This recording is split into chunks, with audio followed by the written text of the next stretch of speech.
안녕하세요, 여러분. 혹시 그거 아세요?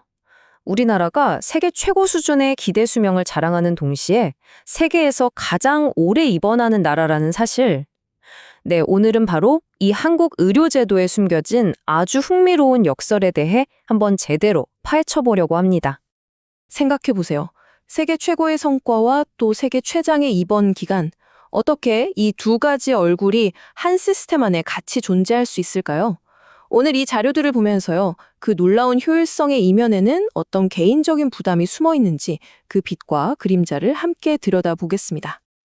자, 그래서 오늘은요, 먼저 한국 의료의 놀라운 효율성, 그러니까 밝은 면을 한번 살펴볼 거고요. 그 다음엔 개인이 짊어지는 부담, 어두운 면도 들여다볼 겁니다.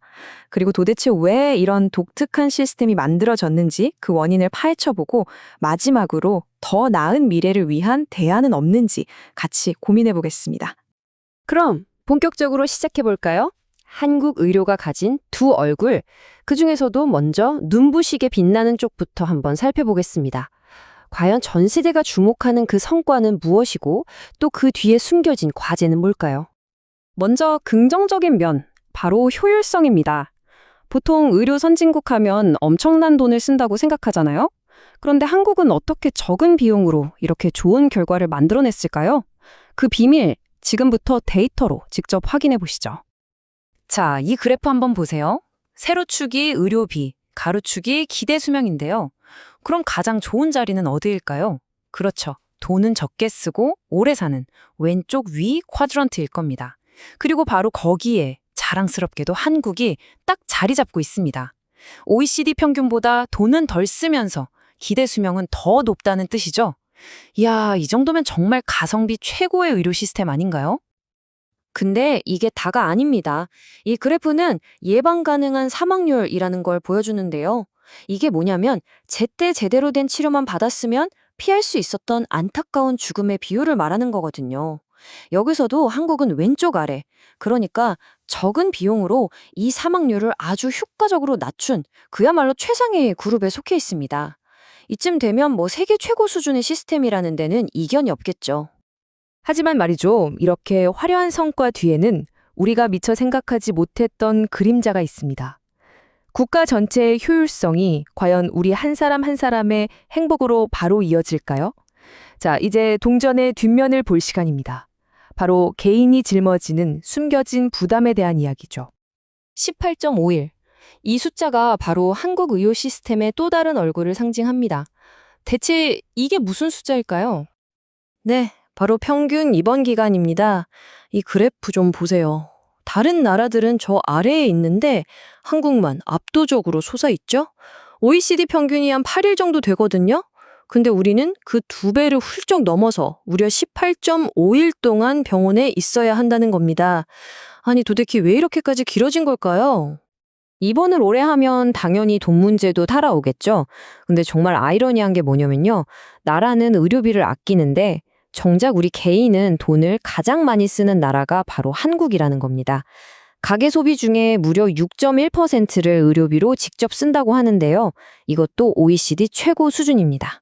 결국 시스템의 효율성이 우리 지갑까지 지켜주지는 못하고 있는 거죠. 그럼 그 긴 입원 기간의 비밀은 대체 뭘까요?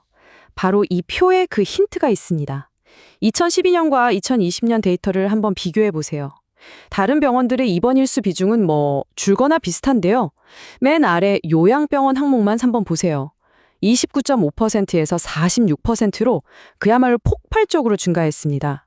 이게 무슨 뜻이냐면요. 우리나라 전체 입원 기간의 거의 절반이 바로 이 요양병원에서 나오고 있다는 겁니다. 아니, 근데 왜 유독 우리나라에서만 이 요양병원 입원이 이렇게 급증한 걸까요? 이건 그냥 단순한 사회현상이라고 보기 어렵습니다. 우리 의료 시스템이 가진 구조적인 문제랑 아주 깊이 관련이 되어 있거든요. 그 작동 원리, 지금부터 한번 파헤쳐 보겠습니다. 자료들을 보면 몇 가지 중요한 특징이 지적되는데요. 쉽게 말해서 이겁니다. 첫째, 우리나라 병원들은 서비스의 질보다는 양, 그러니까 환자를 얼마나 많이 보고 검사를 얼마나 많이 하느냐에 따라 돈을 버는 구조라는 거죠. 이러다 보니 굳이 필요 없는 장기 입원이 늘어날 수밖에 없는 환경이 만들어지는 거고요. 둘째, 수도권에만 좋은 병원, 좋은 의사들이 다 몰려 있어서 지역 간의 불균형도 너무 심각합니다. 이런 문제들이 복잡하게 얽히면서 지금의 역설적인 상황을 만든 겁니다. 자, 이렇게 문제들이 복잡하게 얽혀 있는데 그럼 해결책은 없는 걸까요? 이대로 그냥 보고만 있어야 할까요? 당연히 아니겠죠. 우리 시스템이 중요한 기로에 선 지금 더 건강한 미래를 만들기 위한 새로운 시도들이 있습니다. 함께 살펴보시죠. 그 대안 중 하나로 건강도시 프로젝트라는 게 있습니다. 이게 뭐냐면 아프면 병원에 가는 것에서 생각을 좀 바꿔서 아예 아프지 않은 환경을 만들자는 거예요. 걷기 좋은 공원, 맑은 공기, 안전한 먹거리, 우리가 사는 도시 자체가 최고의 백신이 되게 하자는 거죠. 정말 멋진 생각 아닌가요? 보시는 것처럼 이미 전국 100곳이 넘는 도시가 이 건강한 변화에 함께하고 있습니다. 또 다른 해법의 열쇠는 어쩌면 우리 자신에게 있을지도 모릅니다. 개개인이 자기 건강 정보를 제대로 이해하고 판단하는 능력, 이걸 헬스 리터러시라고 하는데요. 이걸 키우는 겁니다. 언제 병원에 가야 하는지, 어떤 치료가 나에게 정말 필요한지 스스로 판단할 수 있게 된다면 불필요한 장기 입원이나 과잉 진료도 자연스럽게 줄어들지 않을까요? 결국 시스템을 바꾸는 가장 강력한 힘은 이렇게 똑똑해진 우리 시민들에게서 나오는 거니까요. 결국 우리는 이 질문으로 다시 돌아오게 됩니다. 세계 최고 수준의 성과는 그대로 유지하면서 우리 국민 한 사람 한 사람의 부담은 덜어주는 그런 의료 시스템. 과연 이게 가능할까요? 이 어려운 역설을 어떻게 풀어가느냐에 우리 모두의 건강한 미래가 달려 있습니다. 오늘 이 이야기가 그 해답을 찾는 작은 실마리가 되었으면 좋겠습니다.